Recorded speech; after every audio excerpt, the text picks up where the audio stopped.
Essa é uma conclusão muito simplista, é possível. É uma possibilidade, mas não necessariamente. Gênio significa... A palavra gênio vem da palavra gênese, geno. Significa criação ou criatividade, ou a fonte da criação.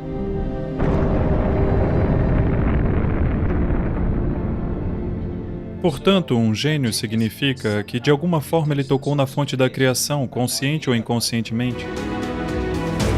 Você tanto pode se mover conscientemente, no sentido de se tornar um gênio, ou inconscientemente. Quando digo se tornar um gênio inconscientemente, você pode dizer um Beethoven. Ele é um gênio inconsciente, ele não sabe porque é músico, mas ele é. Completamente surdo, mas ainda assim a música flui. Por que você não se torna músico por ter uma grande voz, mas por ter um grande senso de audição? É assim que você se torna um músico. Portanto, alguém que nem sequer consegue ouvir se torna músico, isso é ser um gênio inconsciente. Talvez por não conseguir ouvir os sons comuns, ele prestou atenção a algo mais.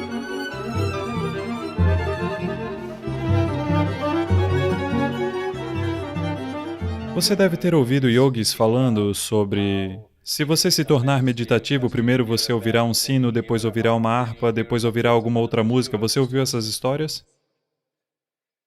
Então, porque tudo era, você sabe, ele era surdo auditivo, não conseguia escutar nenhum som externo. Talvez ele tenha começado a ouvir algo mais, e os sons formaram-se dentro, o que for. Ele se tornou um grande músico. Portanto, este é um gênio inconsciente, provavelmente. Não podemos fazer tal julgamento, provavelmente. Mas nunca se sabe, talvez ele fosse consciente, mas porque ele estava na Europa, ele nunca pudesse falar nessas coisas. Então talvez ele só tenha transbordado a música e nunca conseguiu falar, por não ser permitido falar certas coisas em determinadas sociedades. Se ele estivesse na Índia, ele poderia tagarelar o que quisesse. Sabe, por causa da rede de segurança. Não, é muito importante. Se as dimensões espirituais realmente precisam evoluir numa sociedade, essa liberdade precisa estar lá. Os loucos virão, os lunáticos virão, mas os sábios também virão. Você ouviu falar do matemático Ramanujan? Em seu leito de morte, ele escreveu um teorema. Existiram muitos outros antes disso. Mas, em seu leito de morte, ele escreveu um teorema. Após 100 anos, somente em 2010, eu acho, eles descobriram que este teorema descreve os buracos negros do universo. 100 anos atrás, nem mesmo o conceito de buraco negro existia na comunidade científica, mas ele fez um cálculo matemático para o buraco negro, descrevendo o buraco negro através da matemática. Porque a menos que... qualquer teoria que você crie, a menos que você tenha um esqueleto matemático, essa teoria é descartada. Mas, naquele momento, ele não tinha uma teoria, ele apenas fez um esqueleto matemático e disse, eu não sei o que é isso, minha Devi que me deu.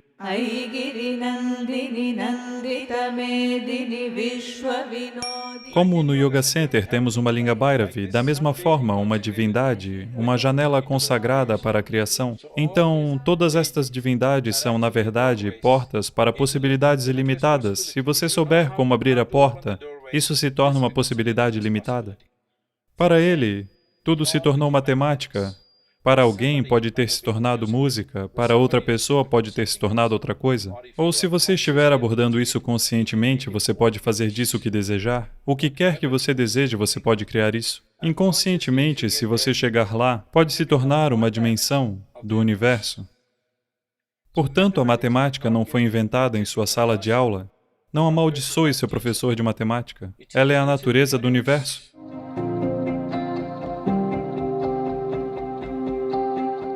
Esta é a única maneira que a natureza do universo pode ser traduzida para a experiência humana, e uma das maneiras razoavelmente eficientes de fazer isso é a matemática. Palavras seriam um desperdício total. A única maneira eficiente de fazê-lo é absorver o universo como uma parte de si mesmo. É isso que significa yoga. Yoga significa tornar-se um. Tudo está em união.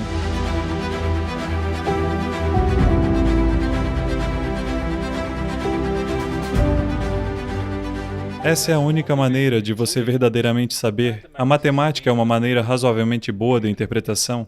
Portanto, um gênio pode surgir por diversas razões, mas não necessariamente que em sua vida anterior Ramanujan fosse um matemático e Beethoven fosse um músico, não necessariamente. Pode ter acontecido algo a mais, definitivamente aconteceu algo importante, ok? Definitivamente houve alguma evolução de estado dentro deles mesmos que poderia ter se manifestado como música, ou matemática, ou outra coisa nesta vida, mas não necessariamente que tenham sido músicos ou matemáticos. É apenas que, de alguma maneira, eles abriram uma janela ou uma porta. Por causa disso, uma dimensão da vida tornou-se simplesmente aparente para eles.